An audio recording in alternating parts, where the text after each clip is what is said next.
చరిత్ర ఎప్పుడు వీరుల గురించే మాట్లాడుతుంది. ఛత్రపతి శివాజీ కొడుకుగా పుట్టినందుకు అతని నాలుక కోసేశారు, చర్మాన్ని ఒలిచారు, శరీరాన్ని భాగాలుగా ముక్కలు ముక్కలుగా నరికి కుక్కలకి ఆహారంగా వేశారు. చరిత్రలో ఆ వీరుడి గురించి చాలా తక్కువ మందికి తెలుసు. అసలు ఆయన ఎలా చనిపోయాడు అనేది ఈ వీడియోలో తెలుసుకుందాం.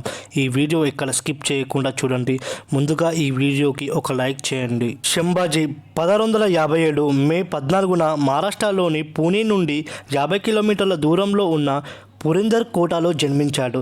ఛత్రపతి శివాజీ మహారాజ్ ఇద్దరు కుమారులలో ఆయన పెద్దవాడు. ఛత్రపతి శివాజీ మహారాజ్ మరియు ఆయన మొదటి భార్య దంపతులు కుమారుడు శంభాజీ రాజే. శంభాజీకి 2 ఏళ్ల వయసులో ఉన్నప్పుడు తన తల్లి చనిపోయింది. శివాజీ తల్లైన జీజాబాయి పెంచింది. శంభాజీ విద్య కోసం శివాజీ చాలామంది పండితులను నియమించుకున్నారు. చావా అని కూడా పిలువబడే శంభాజీ. ఛత్రపతి శివాజీ ఏప్రిల్ 3, 1680న మరణించారు. ఆయన ఎవరిని వారసుడిగా ప్రకటించలేదు, వీలునామా కూడా రాయలేదు. ఆయన మరణ వార్త మొదట్లో శంభాజీకి చేరలేదు. దీనికి కారణం సోయారాబాయి. ఆమె తన కుమారుడు రాజారాముని తదుపరి ఛత్రపతిగా చేరాలని కోరింది. ఏప్రిల్ 21, 1680న రాజారాముని శివాజీ మహారాజ్ వారసుడిగా నియమించారు మరియు ఛత్రపతిగా ప్రకటించారు. అయితే శంభాజీ దీని గురించి కొంతమంది మరాఠీ మిత్రుల నుండి సమాచారం అందింది. సమాచారం అందుకున్న తర్వాత 22 ఏళ్ల శంభాజీ కోట ప్రధాన గార్డుని చంపి కోటను తన ఆధీనంలోకి తీసుకున్నాడు. కోట సైనికులు కూడా శంభాజీ ఆదేశాలు పాటించడం ప్రారంభించారు. చివరికి జూన్ 18, 1680న శంభాజీ తన సైన్యంతో కలిసి రాయ్గఢ్ కోటను తన ఆధీనంలోకి తీసుకున్నాడు. చావా అధికారికంగా జూలై 20, 1680న ఛత్రపతిగా సింహాసనాన్ని అధిష్ఠించాడు. ఈ సమయంలో 10 ఏళ్ల రాజారాం, అతని భార్య జానకీబాయి మరియు సౌతి తల్లి సోరాబాయి జైల్లో పెట్టారు. తర్వాత శివాజీ మహారాజుకి విషం ఇచ్చినందుకు సోరాబాయికి మరణశిక్ష విధించబడింది. ఛత్రపతి అయిన వెంటనే శంభాజీ తన తండ్రిలాగే మొఘలులతో యుద్ధం కొనసాగించాడు. 1682లో ఔరంగజేబ్ నాయకత్వంలో మొఘలులు డక్కన్ను స్వాధీనం చేసుకోవడానికి వేగంగా ప్రయత్నిస్తున్నారు. దీనికోసం వారు మరాఠా సామ్రాజ్యాన్ని అన్ని వైపుల నుండి చుట్టుముట్టడానికి సిద్ధమయ్యారు. అయితే శంభాజీ అపారమైన సలహాలు చేసి తనకంటే చాలా పెద్దదైన మొఘల్ సైన్యాన్ని గెరిలా యుద్ధం పద్ధతుల ద్వారా అనేక యుద్ధాలలో ఓడించాడు. ఈ కాలంలో మరాఠీ సైన్యాలు మొఘలుల సైన్యాలు ఉన్న భారీ దాడిని ప్రారంభించాయి.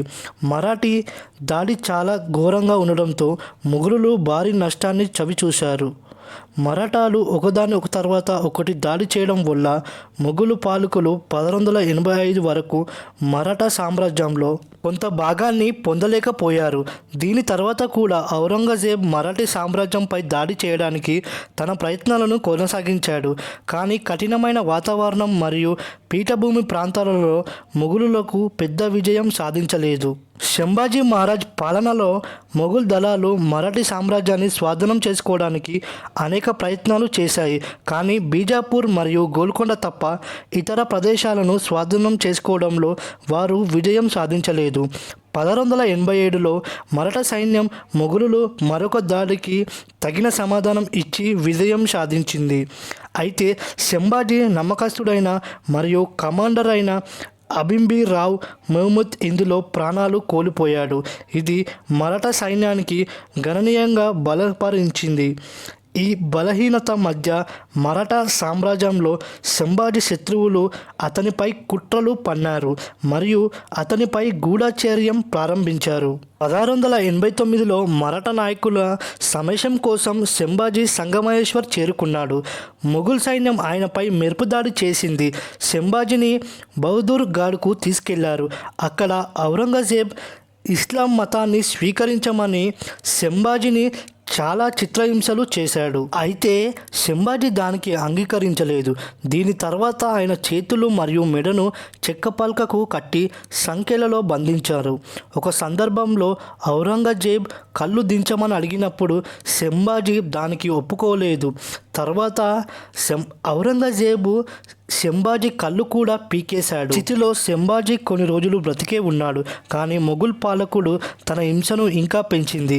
శంభాజీ శరీర భాగాలు అన్నిటినీ ఒక్కొక్కటిగా నరికివేసి చివరికి మార్చి 11, 1689 అతని తల నరికి చంపారు. సంభాజీ చెప్పిన ఒక మాట, నేను చావరాన చస్తాను కానీ నా హిందూ మతాన్ని అస్సలు వదులుకోను, నేను అస్సలు ఇస్లాం మతాలకు రాను, నన్ను చంపేయండి, చంపేస్తే చంపేయండి, నాలా 100 మంది పుడతారు సంభాజీలు అని అన్నాడు. ఫ్రెండ్స్, ఈ వీడియో మీకు నచ్చితే లైక్ చేయండి. ఛానల్ని కొత్తగా చూసేవాళ్ళు సబ్స్క్రైబ్ చేసుకోవడం మాత్రం అస్సలు మర్చిపోకండి.